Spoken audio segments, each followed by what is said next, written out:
নমস্কাৰ, welcome to my YouTube channel Assam job alert update.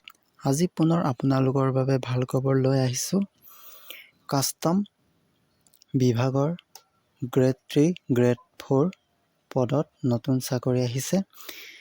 কেনেদৰে আবেদন কৰিব পাৰি, কোনটো পদৰ বাবে বয়স কিমান লাগিব, কোৱালিফিকেশ্যন কিমান লাগিব, অৰ্হতা কিমান লাগিব, এই সকলোখিনি কথা এই ভিডিঅ'ত আলোচনা কৰিম।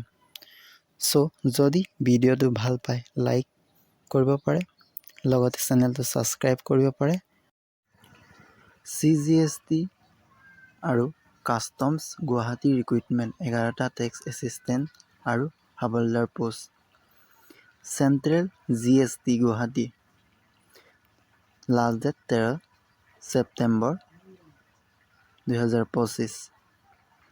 টেক্স এছিষ্টেণ্ট আৰ্নিজাবত এটা পোষ্ট আছে।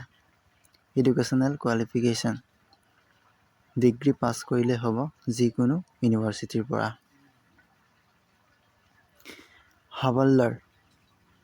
হাবলদাৰ পোষ্ট 10টা আছে, আনৰিজাৰ্ভত 9টা, OBCৰ কাৰণে এটা আছে। এডুকেশ্যনেল কোৱালিফিকেশ্যন মেট্ৰিক পাছ কৰিলে হ'ব যিকোনো বৰ্ডৰ পৰা। এজ লিমিট দিয়া আছে 18 বছৰৰ পৰা 27 বছৰলৈ এপ্লাই কৰিব পাৰিব আৰু 13 ছেপ্টেম্বৰ 2025লৈকে হিচাপ কৰা হ'ব। আৰু এজ ৰিলেক্সেশ্যনকেইটাও দিয়া আছে। ST SCৰ কাৰণে 5 বছৰ। Apply date 23 August 2025, last date 13 September 2025।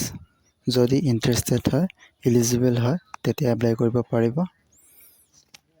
এনেকুৱা জবৰ ইনফৰ্মেটিভ ভিডিঅ' পাবলৈ চেনেলটো লাইক, ছাবস্ক্ৰাইব কৰি দিব।